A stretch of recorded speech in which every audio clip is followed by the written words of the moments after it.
All right, I am here with master drummer, master groove master, Barry Chenault, who has played with some of the many icons of funk and R&B, but this is a cat that can play anything. You want to play jazz, he'll play jazz. You want to play funk, he'll play funk. You want to play blues, and even back in the day, back when I was out in LA and we were doing the Sunset Strip nonsense, Barry came out. Yeah, I don't know if you remember this, Barry, but you came out to a jam, and it was you and Carter Beauford. Oh yeah. That's And right. it was like, you two guys and a bunch of long-haired dudes and some chicks, hanging out, and we're just playing too loud, too many notes. But man, it's how look. A lot of people on my channel, it's kind of taken off as far as talking about the Sunset Strip and all that, and that's Mhm. all fine and dandy. But me and John Billings, we were closet funkers, Oh right? yeah. And so, here's the story. Here's what I heard from John where he first heard you. I heard John was like in a park. This is John Mhm. Billings, bass player. He was in a park somewhere and he heard some amazing drums. And I think he like followed the sound of the drums and Mhm. found you playing in a garage or something. Is that how it went down? It was it was at a where was that? That was in Orange County. It was like a parking lot concert thing was happening, and he was playing with somebody, and he walked over. He heard me playing, doing all kind of stuff, and he came over, and that's where we met. We were like, yeah. I remember him coming back and saying, Hmm. "Dude, I found the dude. I found the guy, man." And if I have any regrets of that time period, is that we didn't try to Yeah, put something together and do something. But man, you know how it is out there. It's like you got to have money, to put together yeah, a project. yeah. Then It's you got to find the right singer, and that's a whole nother can of worms. Yeah, and out here, especially everything's spread out. But it's a Rolodex thing. It's people you know, one to this to that. That could have happened, definitely. It took a bit. It'll take a bit, but it would definitely happen. Yeah, yeah. I Yeah. mean, and so people know, like, back in those days, you had like it like the high top fade. Is that what they were called? Oh yeah, that was the whole the flat You top had with the the thing flat on. top. Yeah, That's cameo. yeah, it was Cameo. Yeah. But man, and I was a huge Cameo fan, and so I said, well, anybody that's got that haircut, I'm down. But man, I think you did some gigs with John back then, maybe backing Rebecca or some Yeah. right? Yeah. Oh yeah. Yeah. We played with Becky Barksdale, That's Rebecca. who it was. She's the one that went on to play with Michael. Uh, Michael she has, Jackson. yeah, she went and did that and everything. That was fun times. Good music. Yeah, But man. And seeing you play back then, I mean, dude, there was not anybody that could play what you were playing, but then groove like you could groove. I mean, yeah, of course, oh, LA's thank got you.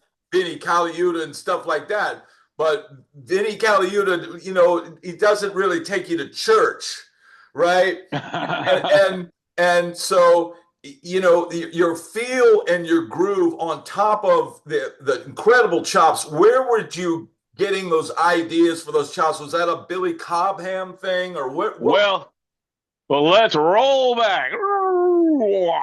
So I'm from Brooklyn. Uh, in Bedford Stuyvesant, my mom, my dad, my aunts, my whole family all came together, meeting each other in this drum and bugle corps. And it's called the Carter Cadets.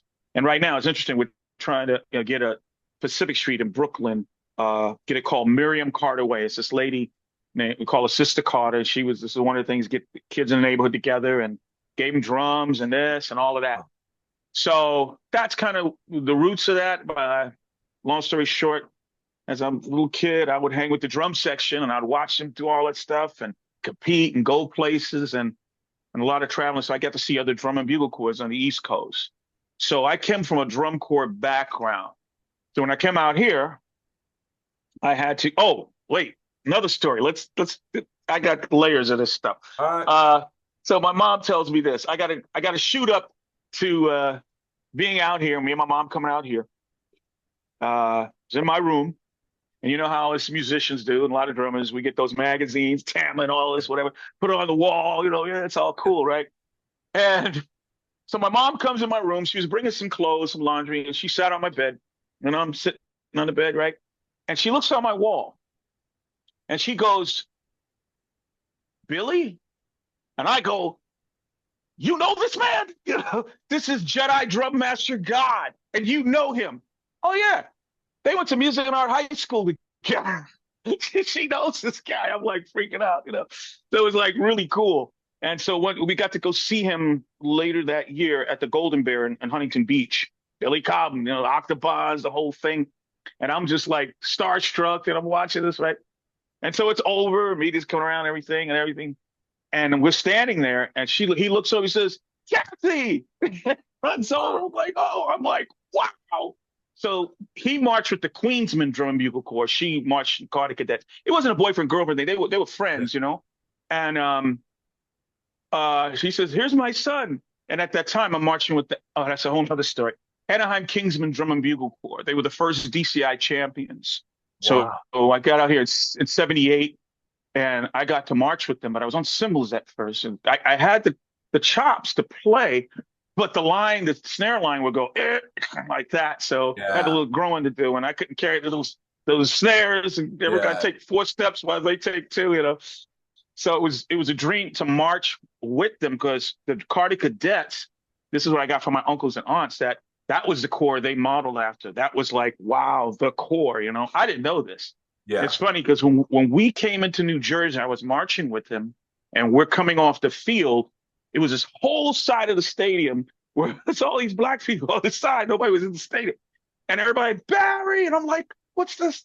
They were up there. They all came to see me. This is a big thing, I'm a kid. I'm not looking at it that way. And I go over there. I have my top part of the drum corps uniform on. I take it off. I had a Carter Cadets T-shirt. People started crying, and it was. I didn't know the impact of that. It was more like one of theirs.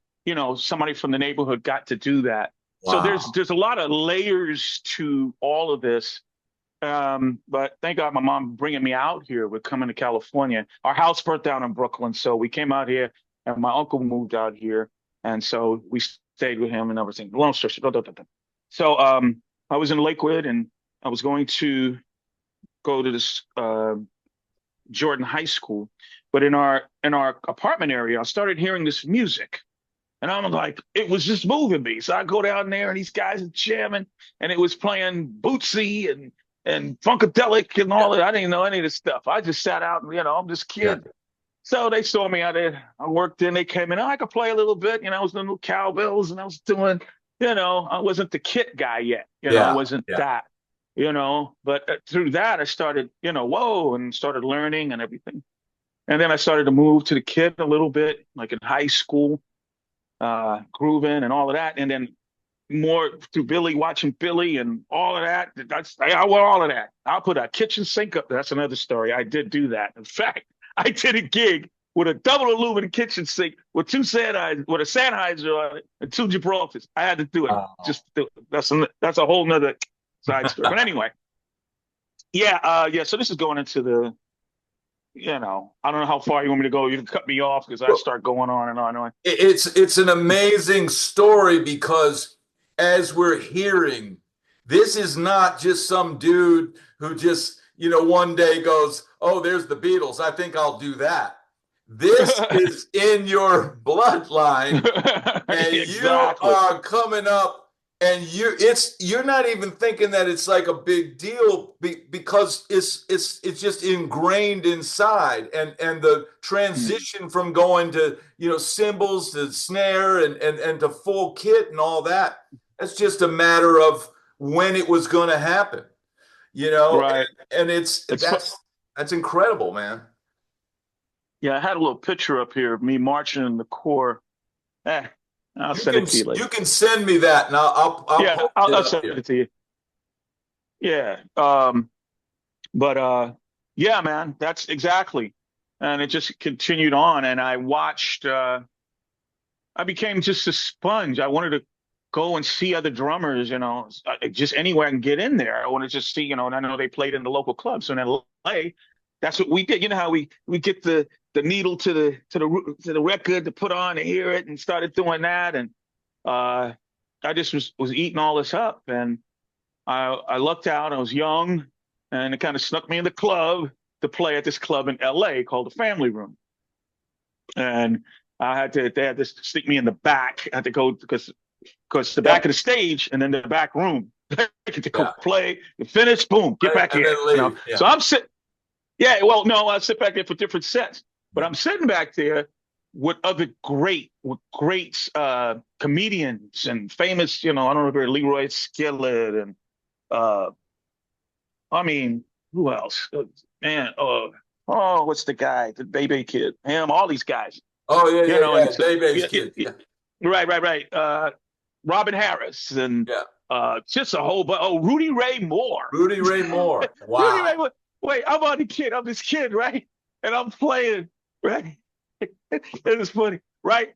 And then this man just comes in the club, right? Y'all stop playing. Bam, sit down. Bam. We're like, what is this? So everybody in the band knew I'm this kid. Yeah. And he's coming here. That's right. I'm Rudy Ray. He was crazy. The stuff he be saying, I can't tell you what he was. Yeah, yeah, yeah. He said, I got a PhD. No, well, anyway, forget all Yeah, that. yeah. PhD, And and I did. I guess what came after Yeah, that. right, exactly. I was like, I was mortified. I was like, what did this Yeah. guy say? He's saying, Yeah. oh my God, so somebody got to stop this. But this is, I'm learning shtick and all this, Yeah, right? yeah. So I played at this club. This is when Robin came. Robin came in. I was going to get off the kit because the bathroom's in the front. So, but he came in early, and we do our set, and he's back there. He said, "Hey, young blood, here, man. Here's $20. I want you to play behind me. You know that ching stuff." I was like, "Yeah." I said, "All right, yeah, cool. I'm cool." So, play the set. They're doing this. Okay, playing there at that club. We played a lot of blues. So this is where I got the cut in groove. Okay, I kind of, I'm telling you, got to be forever a sponge. You want to stay as humble as possible so you can continue to receive information. And so I would listen to these guys. They would say, blood, you got to slow down. You got to, no, man, we don't need all those extra beats and all this. I'm thinking, Tony, I'm thinking Billy is all in me. I'm like, Yeah. I need a few more times, Yeah. But no, that was the thing I wanted. That was the itch I had. But it was the best thing to happen for me was to then move all this away, kick, snare, hi-hat, floor tom, ride, crash, and lay the pocket. Just play behind the beat, play this, right? I had to learn all this, and but they gave time on me because they said I was willing to listen, do all that. Anyway, back to this. So I run to the bathroom after the first set, right? And Robin's on the mic. He goes, "Where's that drummer?" I was like, "Oh no." And so I have to walk from the bathroom in the back of the club all the way through, right down the middle. And here he's just ripping me top to bottom. Who let this guy in there? I mean, he lit it up. And so I had I have one here. I remember I had these North drums. Yeah. Everybody know what these are. Yep. I had this, and I had them up there because it was cool at that time, right? Yeah. And everybody was amazed. He said, "Man, what kind of drums are these?" Man, he thinking like he gonna stand like he gonna pee it. He said, "Benjamin, get a drummer some." That's just what my wife did. That's why I'm gonna kick his. I mean, he was just ripping. He was ripping me, man. I was like, I couldn't believe the stuff they're saying. I'm just kidding. Right? So yeah, I came out of that. It was probably good. You probably gave him more material by doing what you did than if you just stayed behind the kit and ba-doom.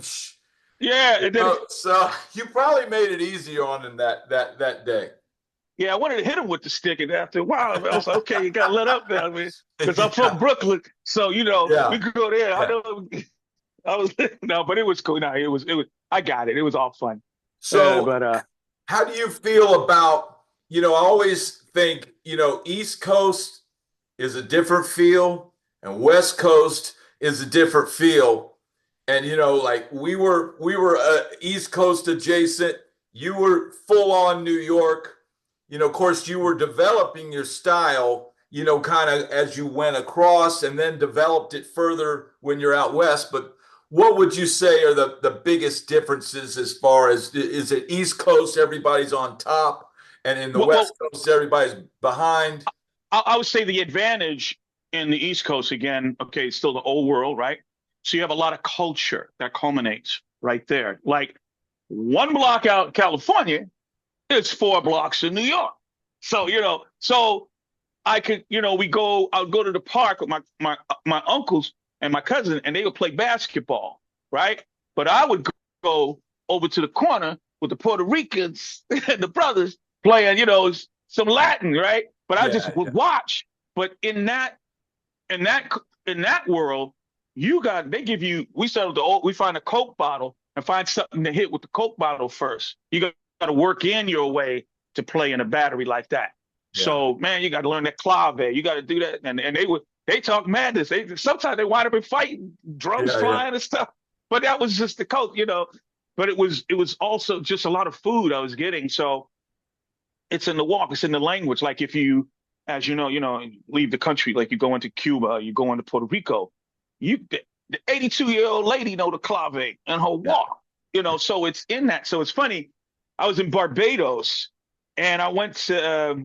Part of my family's from Barbados, so we went over there for crop over, me and my wife, as a vacation and meet relatives we haven't met. But I went to the club, and just to play, boom, they were like, "Man, how you doing? Do that? Oh, look at that!" And they were amazed. I'm like, I'm just okay, because they live in that. Everything yeah, is that. And I'm like amazed. I'm like, are you kidding me? Really? yeah, yeah, So the culture. So I got to partake in a lot of that. So you grab all that and you make your salad. You use different yeah, things. Not only that, but it was me and my mom.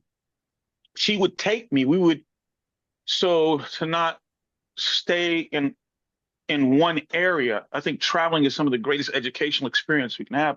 My mom would take me to Radio City Music Hall openings, Chitty Chitty Bang Bang, or stuff like that. I yeah, would, yeah, and we didn't have much money, so I didn't know that. We looked at it as this experience was amazing, because at those openings you see the characters and the people that play in the movie after. I had the little albums and stuff, and I had them sign and all that stuff. Um, and then we would go to FAO Schwartz after that, just to walk around. We could yeah, not buy nothing at FAO, yeah, no Schwartz, But added to that, it was just constant. There was constant things happening. There was nothing happened. There's always something. So I'm just a sponge in that, listening to different things, conversations, food. It's art. Everything is art. It's all relative, to our yeah, experiences and what we see, what we hear, what we do, dance, and all of that. So yeah, yeah, I think a collage and coming to the West Coast, me having a lot of that, and even marching the drum line in schools and the bands in schools and stuff. They kept saying something's different. Wow, man, how you doing that? Blah blah blah. Like you said, it's coming. It's just a part of uh, library of experience and culture. yeah, absolutely. Now, I remember back in the day, I think you might have been playing with John's at some gig or something. I remember kind of running into you in passing, and you were humming or singing one of the P-Funk classic songs, and you were Hmm. saying, "Man, I love that stuff." I was like, "Yeah, man, I love that stuff too." And and and it was like he was like, "Man, I want to play with that. I want to play with that band." And I think what was Yeah, it around? So you do all this stuff that you're doing. You're playing, you're developing, you're learning experience. You're playing in blues clubs. You're backing comedians. You're doing showcases. With hmm, artists. And doing all that kind of stuff. And then all of a sudden you're the guy. You get the call to play. And I will say this: you got to drive the mothership. exactly. That's you know what? It's one of those things you put in the universe, You see yourself doing it. So, well, let me go back to when I was in the drum corps at Anaheim Kingsman. I remember in '78, me and a drummer named Steve Monreal. Me and Steve were the two young guys in the corps, and he played mallets, and I was doing the cymbals at the time. And we would sit around and we'd talk about what we dreamed of playing with, who we did. And of course, mine was playing with Parliament Funkadelic because of Dennis and all of them, Tyrone Lampkin, Tiki Forward, Jerome Braley. All these are great Jedi Master drummers. And his was Tower of Power. And we both did it. Wow. Yeah. And so what happened, they would play in the Valley, a 10 pesos. 10 pesos. Yeah, 10 pesos and Josephinas. So that's where, it's the TRS, Tower of Power Rhythm section. They didn't say it out loud, but, and that was the jam session stuff. Yeah. So I got the jam and going there, and we had a lot of fun with that. It was really, really cool. And so I think I was rehearsing with at Cole Rehearsal Studio in Hollywood with this group, Boo-Yaa Tribe. This was in '92. And I was rehearsing with them. And so here's where it all happened. So I'm going to the bathroom. And I look in one of the rehearsal studios, and I saw Billy Bass Nelson and Blackbird McKnight from P-Funk. I mean, these are I was like, wow. So they were backing this girl named Vicky Calhoun. The drummer was in the bathroom. So I said, being prepared for when it happens, not if it happens. My study tape was a bootleg, but they made it out now. It's Parliament Funkadelic Live, Beverly Theater. I had that at a bootleg. I don't know who gave that to me a long time ago. And I just learned it. I learned the show just to do it. It was fun. Yeah. I was like, that's Dennis, Jedi Master Dennis Chambers. Yeah, Dennis Chambers. I tried to do I learned all the transitions just to do it. Yeah. And I said, you know what? I looked in, while that drummer was in the bathroom, I walked in, jumped on his kit, didn't say nothing to them. I said in a soft voice, I said, take it to the stage medley from the top. 1, 2, 3, and hit that thing, hit all of that, and we played. And their drummer came and he's thinking, I know them because I'm playing like I know them, right? So so we did some, we knocked it out, just playing. And then Bird just quietly said, hey man, look at your number. I said, yeah, hey man, I just lived a dream, just playing with you and you, Billy Babe, thank you. I was on top of the world. So I leave, right? Next morning, so I drive a city bus, Orange County Transit, right? Yeah. I'm on my. You were driving the bus at this time. Right. That was your day gig. Right. I was down at Huntington Beach, PCH, sitting on my bus, and my little Sprint phone rang. Pick it up. He said, hi, is this Barry? I said, yeah. I heard you, a funky ML. You want to play with me? Who's this? This is George Clinton. Yeah. It went like that. Here's my manager. There was Bob the Decker. He says, yeah. Next thing you know, long story short, it went just like I told him I knew the show, but I never played a 4-hour show. Yeah. I did know it. So no rehearsal, no nothing. And it's funny because when I got dropped, all right, this is me and Bird, the LA folks. So we had the LAX and Georgia management team. So my mom drops me off. So their images of my mom and this happening is now have fun with the Funkadelics. Here's your lunch. You know what I mean? This is their image. Who's this kid? This kid really? It's like he's not gonna last. So that was the image kind of thing, but that wasn't But so our first gig was at so here it is. Real quick, I gotta tell this in the right way. So we missed that flight. Here's what happened because we missed that flight. We were supposed to go straight to Paisley Park, okay? Because they were finishing the taping of Graffiti Bridge. If you watch that, you see George in there sing a song and go, let's get satisfied. Let's get right. So I'd be playing the tracks. It's a song I never heard with it. That's what it was supposed to go. I didn't even know that. I'm just, I'm still tripping. I'm just, right? So we missed that. So we go, so that's why if you watch it now, you see Michael Hampton, guitar player on drums. That's because we missed the flight. So that was the final recording of that movie was that scene, but they had, the after party was at the George Clinton concert back here while we're playing the show. That was it. I didn't know any of this, right? Yeah. So I get there, right? So they had the drums area. So I'm trying to put all this together. And, you know, I haven't not met the band. I'm about to play a 4-hour show. Never met the band, but I'm a fan, right? So I'm up on this riser up here. You got the marshals down here. You got everything. You got the horns section's going to be here. But nobody's here yet, right? Place is filling up. Did my little sound check. I was like, I didn't have a sound check with everybody else. Don't matter, right? Blackbird was on a guitar right here. The lights go down, and he goes, 1, 2. I'm like, are you kidding me? There's no prayer. So it's just do that. And the people started singing songs and everything. So he knew the bus was here and they were coming in. So I'm watching them. So again, I'm a fan. So as they're walking up, I'm like, hey, how you doing, man? You know, I'm doing all this. Yeah, young blood. Okay, let's see what you got, right? You know, you can tell, you can see. But I'm still like juiced on this. I'm like, wow, look at this. Yay. All the time, not looking behind me. Okay. So I'm like, all this, right? Thank God I look behind. So I'm all they coming on. So we're playing, that's the beginning of Make My Funk the People. We're going into that. So they're singing, and this is this, and I knew the transition, and the horns come in, and everybody's coming up. Yay! Right? We're knocking it out, right? Go to the next song, Cosmic Slop. Boom, boom, boom, boom, boom. We're doing it at House for My Fantasies.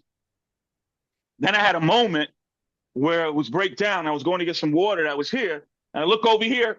Prince is sitting right here with his heels up. He had his glasses looking at me like this, doing this, and right behind him was Chick. Remember Chick, his security guy? Yeah, he was standing. Yeah, and everybody there, Andre Simone, everybody's back here, you know. I'm the new kid, you know. So everybody's here because I think he was pissed because we missed that flight, you know. This guy, I don't know. Yeah.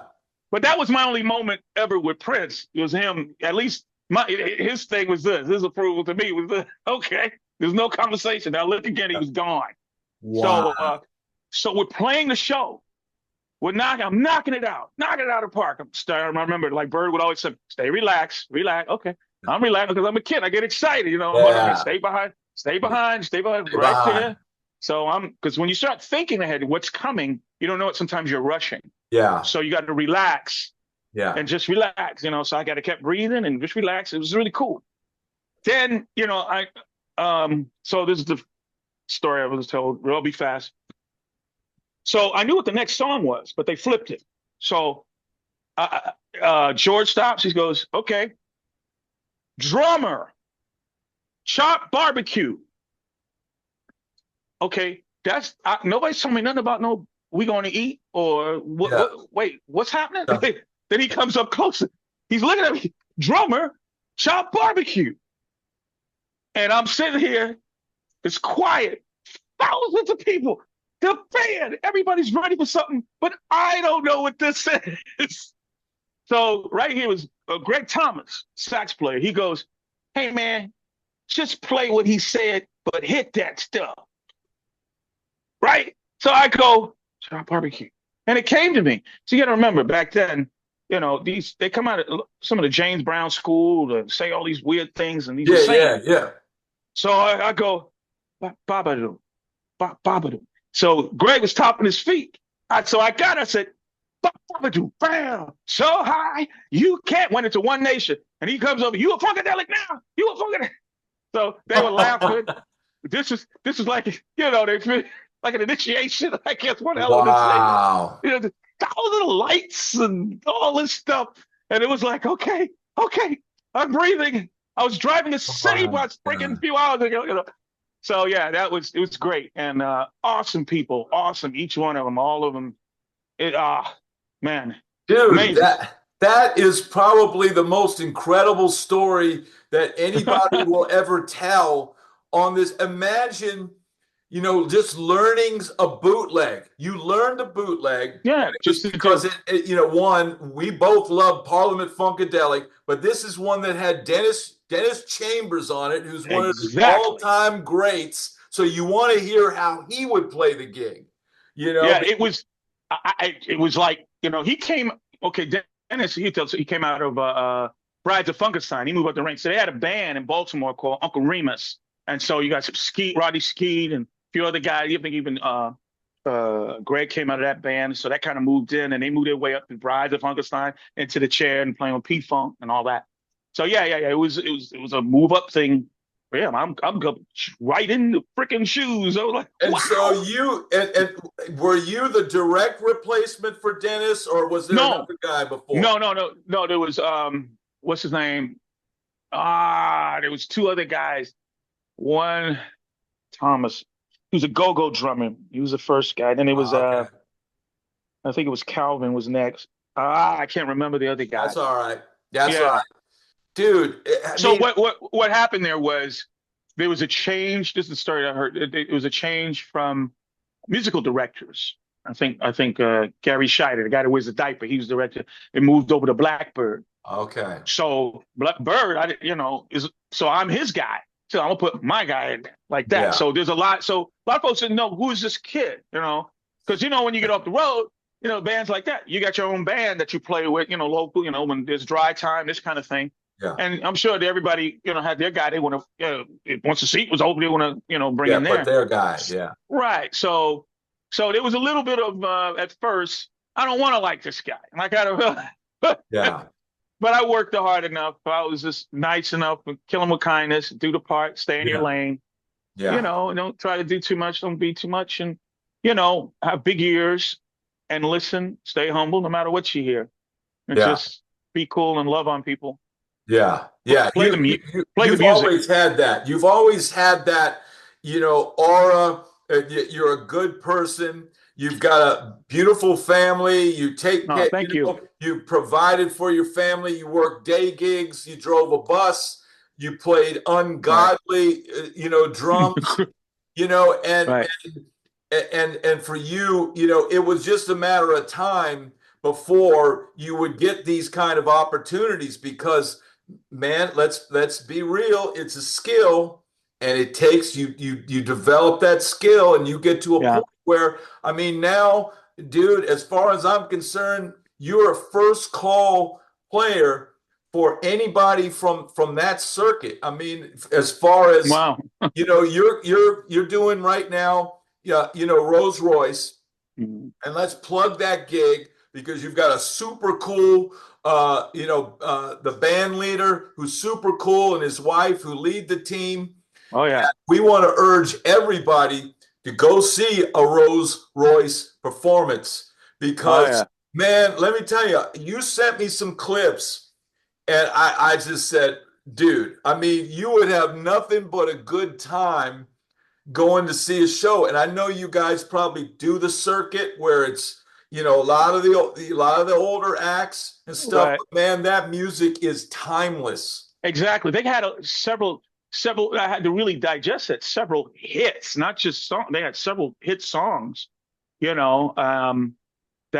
it's funny.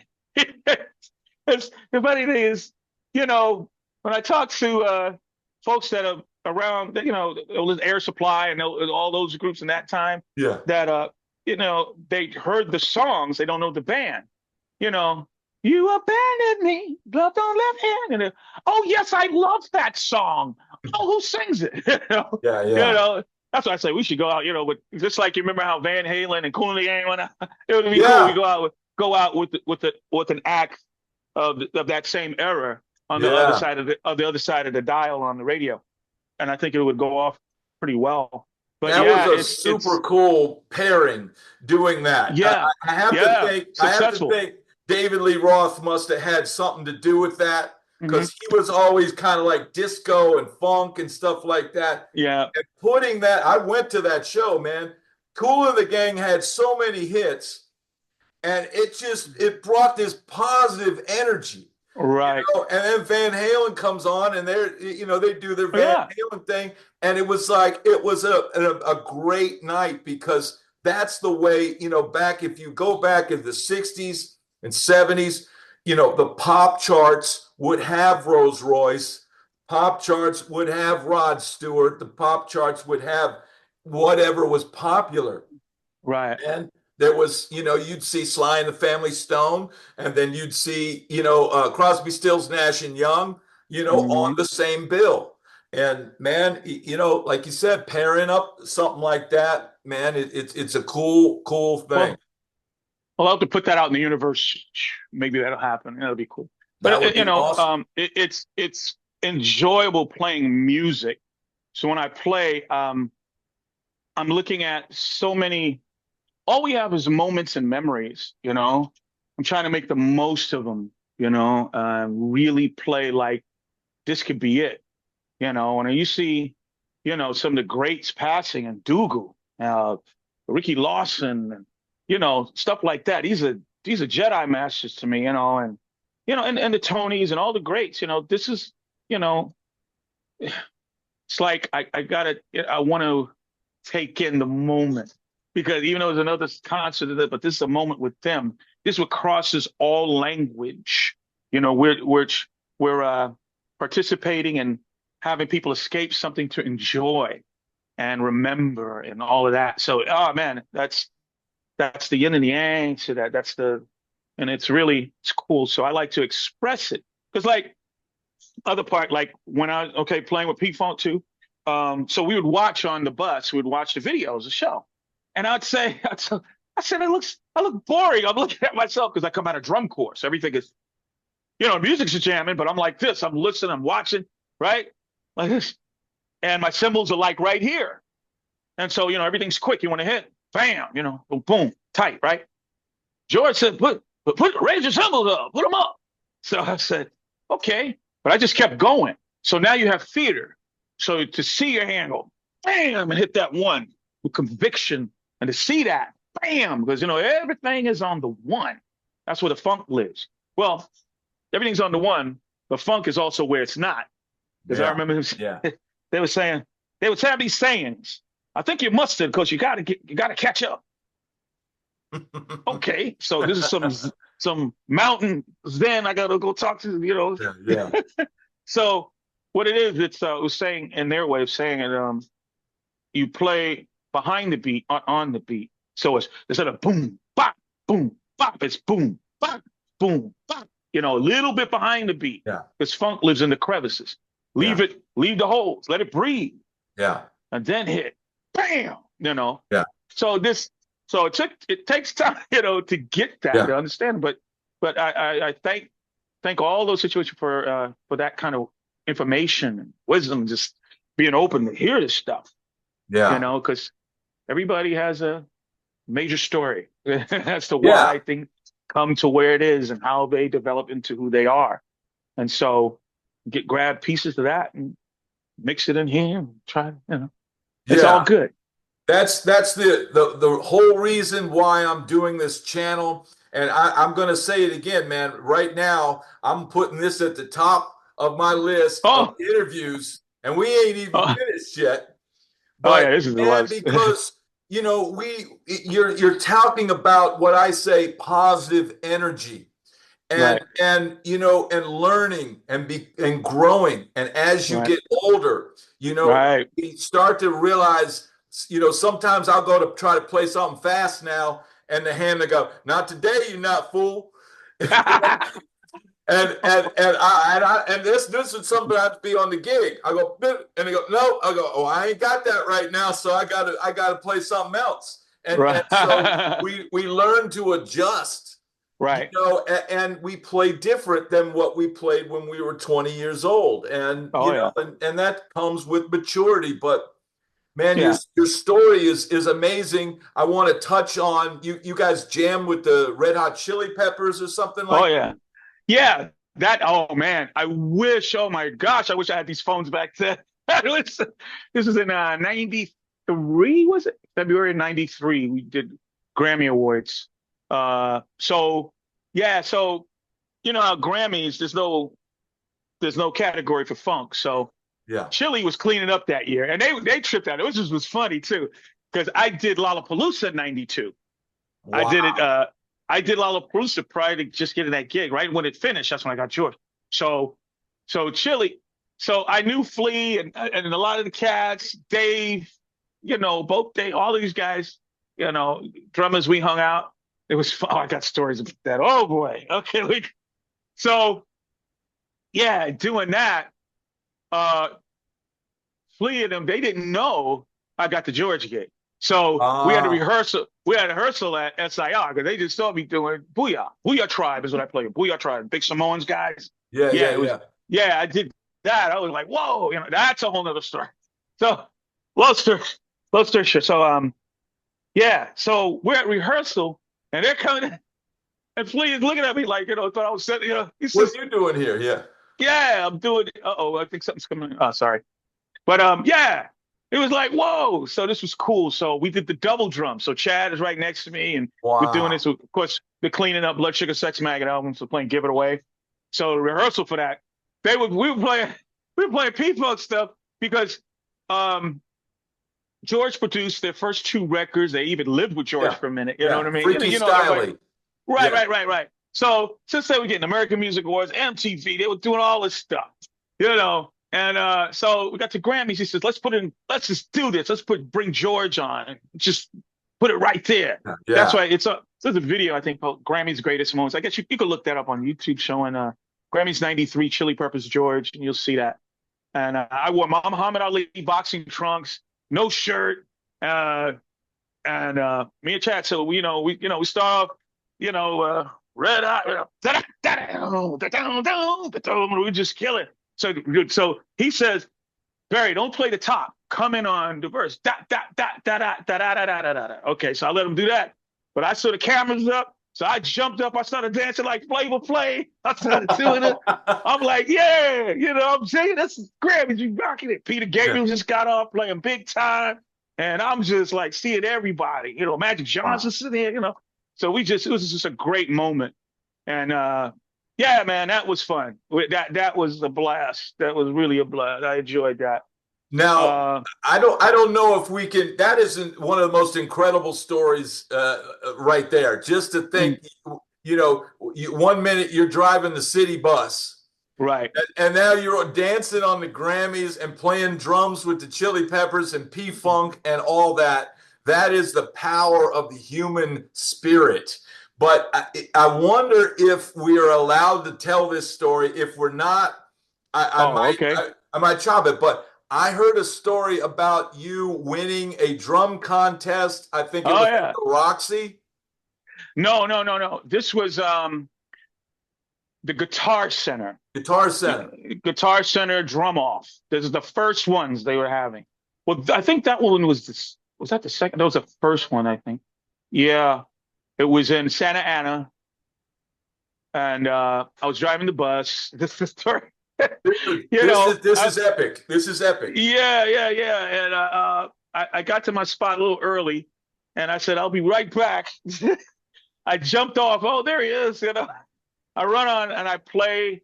We had like 5 minute drum solo. Blah, blah, blah, blah, blah, blah, blah, did the thing and left. Came back, found out I won. It was cool. It was good. It Dude, was fun.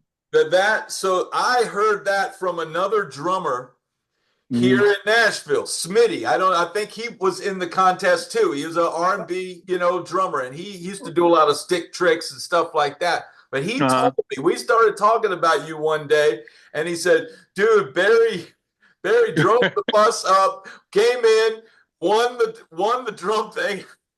I drove the bus off, and I said, dude, that is the most incredible thing I've ever heard in my life, dude.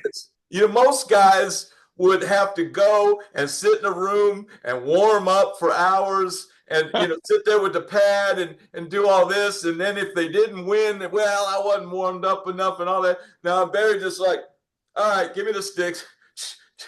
Boom, all right, see y'all. Yeah, I try to cover as much as I can. You want to tell a story. If you're doing a solo like that, in my mind, you start light, and you build to something, you're saying something. That was my, thing. And it helps to have a little drum corps background when you're ready to see. Salt and pepper is what mostly you needed, but it's great to have a seasoning cabinet with some turmeric, Yeah. and all this other stuff, a little bit of Cayenne sauces, pepper, some cayenne. cayenne, yeah, yeah, yeah. But you put that there, but most of the time, salt and pepper is enough. And if you Yeah. could discipline yourself to play the song, there's a video that Ndugu did because he taught at USC, He's sitting by this guy's hi-hat. This guy is like playing a little chop stuff, like this. He stops, look at him, he says, "Play the song." Man, that's a bumper sticker. That's a T-shirt. Yeah, it's simple, but this is another one. It's like we all have a paintbrush. Everybody in the band, keyboard, bass, singer, everybody has a paintbrush, and the drummer in the bass. And we have this one canvas, but everybody has a responsibility in painting something in that picture. So the bass player and me is putting the mountains, and the guitars bringing the birds, and the piano's putting the colors. Yeah. But if I start exploding the mountains with lava and killing all the animals, so it's like we want to do this together. So it takes, not everything has to be that. Just play the song, lay in the pocket. And if you enjoy, try to get into what the music is. Play the song. Yeah. All that other stuff will come. Little tasty stuff here, maybe there, that. Sometimes that space will come in on, that's it. Yeah. I just love it. Just have a love. I have a love for it. Yeah. I mean, and so I thought about this because years ago, I thought about, and they say it in the country touring world, they say like the drummer is driving the bus because you're on stage, you're on that big platform, and the drummer's got the click, thing in his ears. And he's the guy, and nowadays with backing tracks, they've got the in-ears in, and the dink, dink, dink happens, and then, all this stuff is going on. But, I played gigs with young kids that were coming up, and they were R&B players, and they had all these chops, but then I'd hire them on a gig, and it'd be like an artist gig, and they didn't understand the concept of driving the bus. Dude, I need the bus to be on time, bus to roll smoothly to the destination, let the pace, get everybody there safely, let them off, and now roll to the next stop. And each song would be rolling down this. We're gonna roll down this street and this street, and now we might need to go a little quicker on this next. And it all ties down to driving the bus. You are, in a sense, driving the band. And sometimes the band needs a nice smooth ride, and sometimes every now and then you got to pick up the pace because there's traffic or whatever else is going on, but it all ties into that. Exactly. Yeah, the tools to do that is, it's good to, these young guys, and again, we remember that. We wanted to Black Page, Mahavishnu, all of that. Spectrum. Oh, I got another story about that. Oh, this is cool. But all of that. But the more you remain humble, the more you're receptive to understand. If you listen to people, hey man, play that. Sometimes some stuff is harsh. So that's the rough part too, because our talent side is so fused with our emotion. So if we're able to navigate that well, let me grab my emotion, let me receive. Is there any truth to what's being said here? Let me try and dilute. Let me try and process this, and let me work on that if that's true. Man, you're playing too fast, man. I don't know what the F you doing. Blah blah blah blah. Wait, you heard a word? You're like, oh heck no! Now you're mad. Now you're tense. Yeah. Now you out to kick, Yeah. But probably look at, so, it's funny, when you're in a different position, like singer or whatever, and especially female, some female singers, sorry, that they say, how they feel. I just know it's not right. Yeah. You're like, what is all that? Yeah. That's why they got the MD over here. Talk to him, and then he translates to, But I get that. But the young guys that are amazing jaw dropping, you're like, what? Are you kidding me? How did you do that? And it's working for them in that way. They have to learn though. They'll be us. They'll be us one day, and then they go, man, them old bastards was right. But I get the energy. I get it. I get the energy. I get it. We had it. Me and some of my other friends, other drum friends, my man, we would say, we would start to go, yeah, faster, faster, keep going. That's job security for us. Keep going. Well, we gonna get it anyway. I said, nah, man. You gotta show these guys. They'll come to it, but they'll Yeah. see. It'll come, you know. But That's amazing, man. We could probably do this for 4 hours, but we do these interviews for 1 hour. I'm oh gonna yeah, I'm sorry. no, nothing to apologize about. We're gonna have to probably do this again down the road, but I want to let you give a closing statement. Any advice you can give on to young guys or Oh aging yeah, guys or yeah, whatever you think you want to impart on people out there about playing drums, playing music. yeah. So much is this. It's when adversity and conflict come into our lives, it's really an opportunity to grow. Everything is predicated on how we respond to it. So respond not with so much emotion, just really look at things as an opportunity to grow. And how do I learn from this? And keep, again, like I say, try and stay humble. Keep you want to be receptive to information, to knowledge, to culture, to music, to things. Behind the door of fear is everything you want. We fear we don't know and so many things, and we miss so many opportunities by not doing it. I just, I got to go at this because this is Yeah. meet my wife. I said, she's super fine. She ain't gonna talk. Like, wait, hold it. Wait, I gotta use my words. Hi, what is your name? I am in love with you. You're gonna be my wife, and that's it. Yeah. Boom. And that was 30 something years ago. Yeah. No, I'm kidding. It didn't happen like that. But I'm just saying, yeah, you wanna, oh man, that's a Don't big be question. Yeah. afraid to don't be afraid to take your chance. I think that's kind of what you said. Yeah, Don't be right, afraid to speak what you want and right. and don't be afraid to go get it. Yeah. You want to be the best version of yourself. Practice, uh, learn, different cymbal sounds, stick sizes, the tom head, head differences, snare size difference, sometimes that's what I like to do. I try to emulate the song, the music. What do people hear? When I was out like with Gap and with all these bands, I want to hear what I heard on that record. How can I closely emulate that?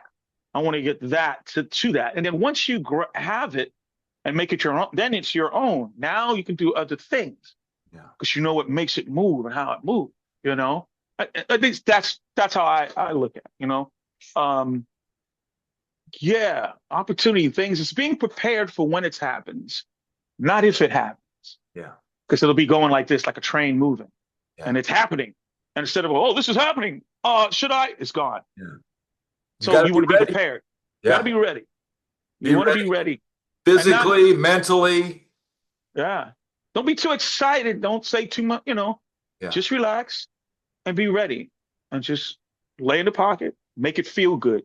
And one of the big things is, well, this is a huge thing, especially out with artists.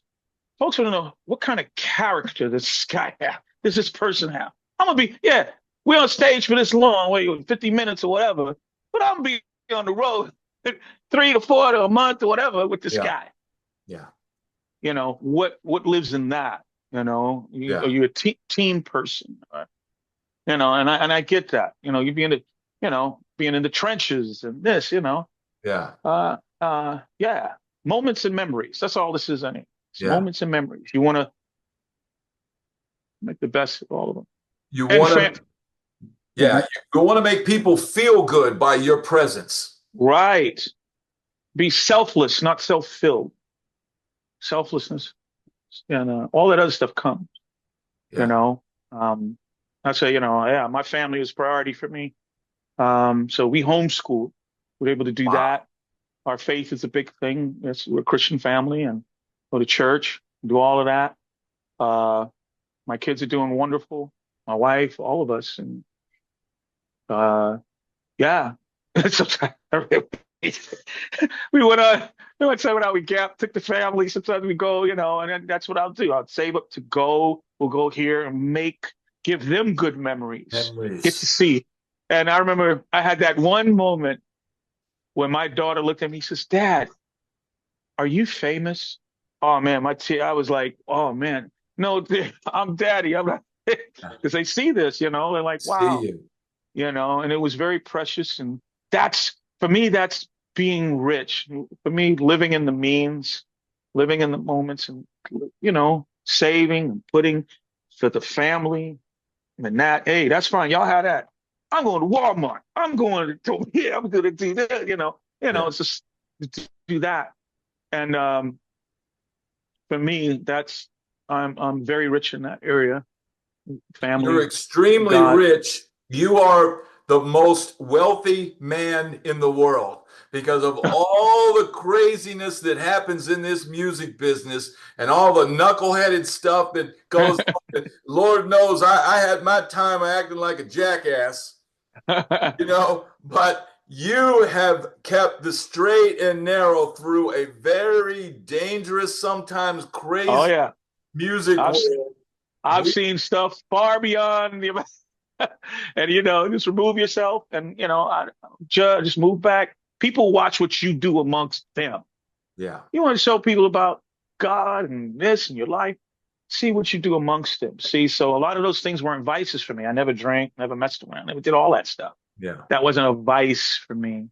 So, because I watched some heroes, even local heroes, folks in New York and out here, and I watched the decisions they did as great, local guys. It's a local drum gods, like this. And I watched their lives fizzle out, and because they partake in those other things. And Yeah. now I want to say, don't do that, but I'm a kid, Yeah. But I'm Yeah. like, man, no, no, no, if you did, no, but you take what you get from something, and you go with it. Just like I had some friends, I had to like, yeah, I thought they were friends, you know what I mean? Yeah.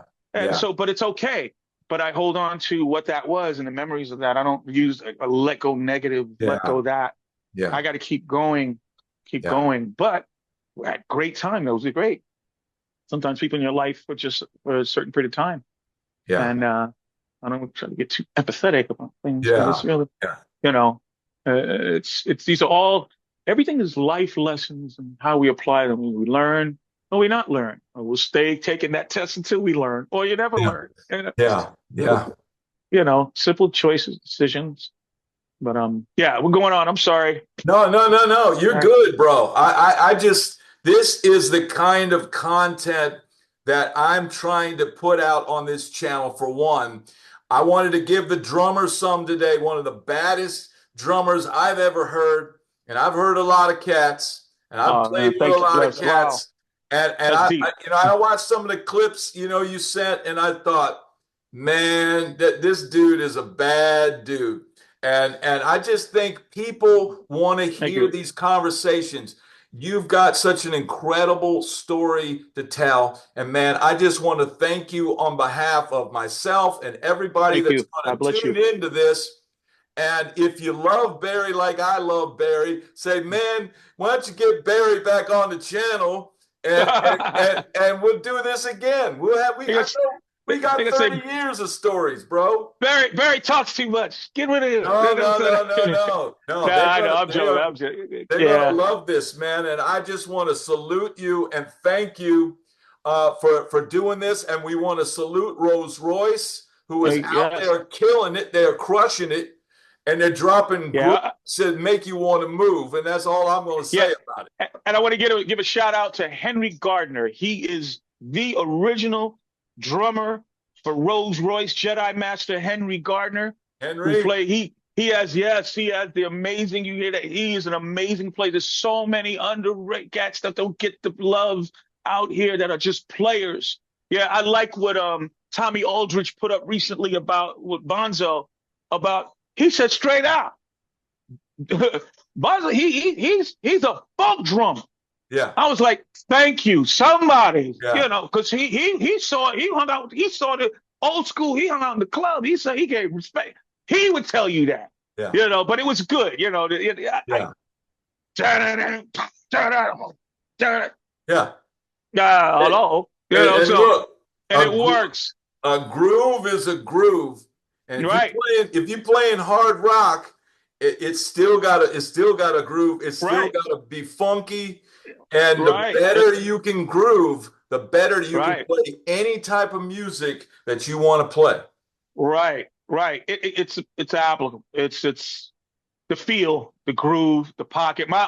Shout out to my friend Matt Long, who just got Long. the AC/DC gig. Oh yeah, yeah. Matt. I went to school with him.